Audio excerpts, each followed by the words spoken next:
Manchester City 4, Ipswich Town 1. Another Erling Haaland hat-trick. The guy is a machine. If you haven't worked that out by now, you should know, because he's a machine. His 10th hat-trick for the club, and 7th in the Premier League, equaling many other great players like Wayne Rooney. In something like what, 60 odd games? 60 odd something games, he's got 7 hat-tricks in the Premier League. It took Wayne Rooney over 400 odd, or however many games he played. It's absolutely incredible to watch, and he's just a joy to witness. Honestly, I hope he does get the credit at some point, because he still does get slated sometimes. But the man is a legend, unbelievable.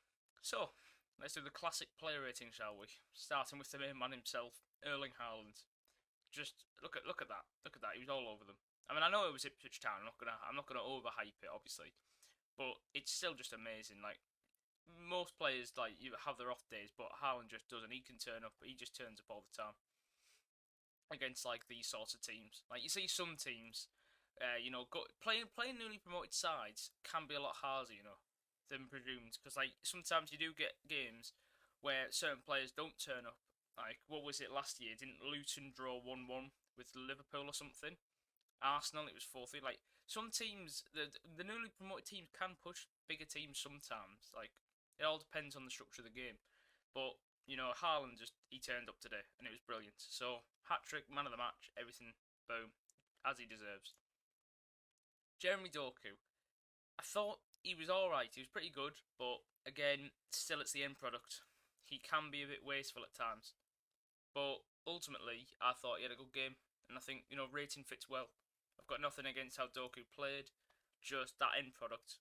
I mean, he almost got an assist. I think when we get to Rico, I think he would have got an assist if Rico had scored.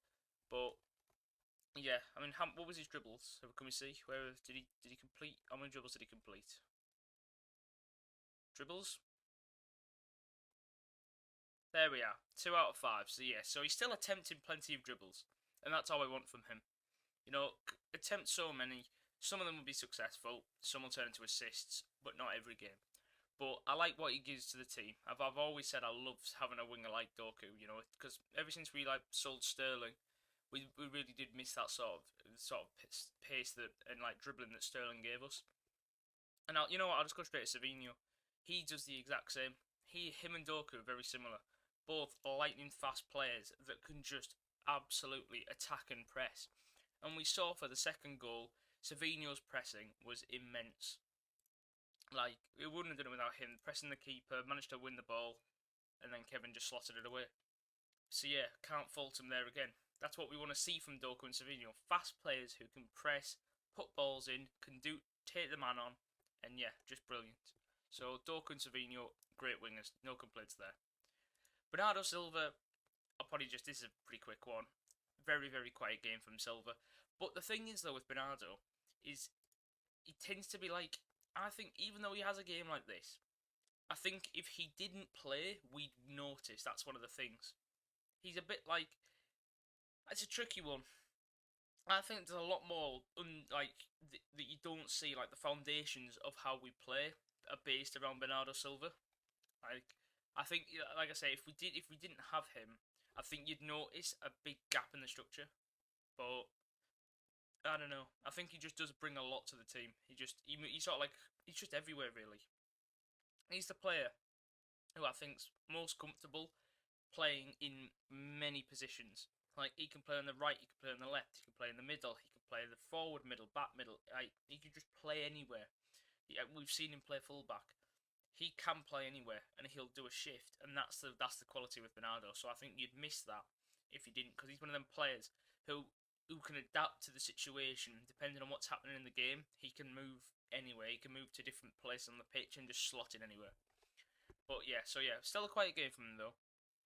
But despite the 6.2 match rating, I still think there's more to him than meets the eye. Mateo Kovacic, again, solid sort of performance.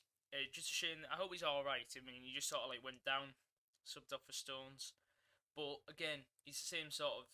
He sort of did that sort of Rodri role. Just he was everywhere. Great passing play, great control of the ball, and yeah, just a classic Kovacic performance. Same underrated man that we always see. And yeah, absolute. I still think again most underrated signing that we've done in like recent history. 25 million in Chelsea when Chelsea went out and spent 200 million on Enzo and Caicedo. So yeah, Kovacic brilliant again. Hopefully he's all right. Hopefully speedy recovery. I think it was a precautionary anyway. I think he'll be all right. Rico Lewis again with another absolute astounding performance. Just an absolute shame that his goal didn't go in. 28th minute, 0.5 XG. He just smacked it with his right foot and hit the bar. Like, it was such a shame. The lad deserved the goal. After considering how brilliant he was against Chelsea, and then again today he was sensational on the ball. He deserved to get a goal, but you know he'll get one eventually. I think I think he'll get a couple goals this season. I think he'll get a few. How many did he get last year? I think he got like I can think about one or two. I remember he scored against Palace in the 2-2 last season. But yeah, I can see him getting a few more as he pushes further up the pitch because that's what I think he said he wants to do. He said in pre-season he wants to be a player who they can rely on to push further forward, and I can see that. I can 100% see that happening. So I've got full support for Rico. I think he's going to push on and be an amazing player, very very crucial. But you know, it does depend on when Walker. Because the thing is, he gives you the quality Walker doesn't. Because remember last year or the year before, when Pep said about Kyle Walker, he doesn't have the quality on the ball to move in and do the invert, whereas Rico can. So that's why I think we're going to see Rico more than Walker, just because what Lewis he can do that role of stepping further forward. He can push further forward. Kyle can out wide, but he can't go in the middle. Kyle just doesn't have the technical ability, whereas Rico is just technically gifted to the nth degree. So yeah, all credit to Rico Lewis, amazing. So him and Kovacic, beautiful duo in the midfield. Then the defence, Vardiol, Diaz, and Akanji. Again, solid back line, and not really any like. The only obviously thing like was the their goal very early on, but I think that was just a shared blame on Rico and Edison. I don't really think there was much blame on Vardiol, Diaz, or Akanji. And apart from that early goal that they got, the defence didn't really have to do much. I don't really recall. I think we just sort of did well. Just good build-up play from the back, really. I don't remember something to do like any big battles. I don't really recall. I didn't really see Liam Delap too much for them. So yeah, but them three I thought were just a solid back line. Great back line, great technical players. And that's all I can really say about the back line. I haven't really got much else really because I can't off the top of my head remember seeing any key battles on the pitch. Just again, overall great defensive performance. Sloppy goal at the start, which obviously I'll get onto now. Going to Edison, 6.1, and that's fine because yeah, him and Rico were both to blame. Rico should have stayed with his man, and then the save by Edison was again pretty poor, which it's a bit worrying. You know, he always does get slated for his shot stopping ability, and he let in that one against Jackson at Chelsea, which was offside, and then letting in this one today from Smosticks. I don't know. It's a weird one. It's a weird one with Edison. I still love him. I'm not slating him at all. I'm just saying his shot stopping is below average. Like, it's good. It's improved. It has improved. We've seen many moments where he can turn up, but I just wish it was a little more consistent. But that's all I can really say. So overall, great performance. And subs that came on, obviously Johnny Stones, good to see him back. You know, I hope we get to see him quite a bit of him this year because I'm worried that he's starting to slow down and might not get in the squad as much. But I still think he will. Good rotation at the back. But the fact that he just came on at 50 for a midfielder, when we all thought Ilkay was going to come on, we'll get onto him in a minute. But John Stones, you know, he came on in midfield and he just looked like a gifted midfielder. He really did. So we basically had, for most of that half, Stones and Lewis. We had a right back and a centre back. Now, the return of the player we were all waiting for this transfer window, Ilkay Gundogan. I just have to say, when he came on, I almost cried. I am not ashamed to say that. I never thought I'd see him playing the City shirt again, and there he was. It was absolutely incredible to see. Yeah, just 19 minutes of him was something else. It was I just couldn't believe it was him. Honestly, I'm so lucky, and he looked great as well. He looked good in the ball. I know he didn't have any touches, but it was still just great seeing him playing again. So yeah, and I'm so looking forward to what he's going to do this season. When he scores his first goal, it's gonna hit like nothing else when he scores.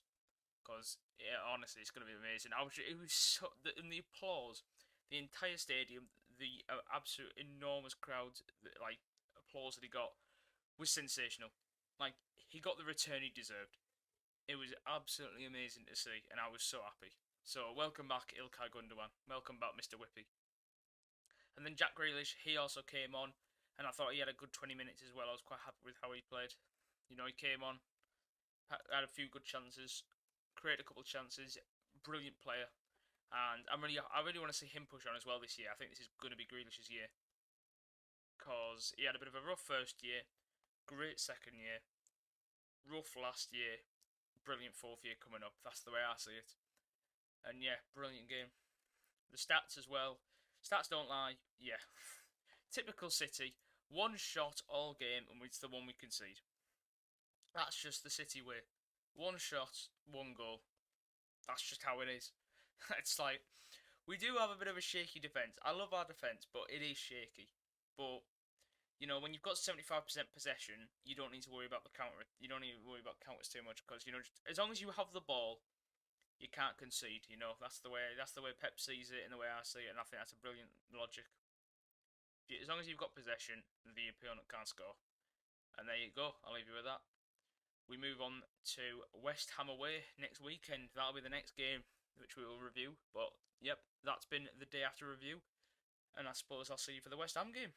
See you later. Come on, City.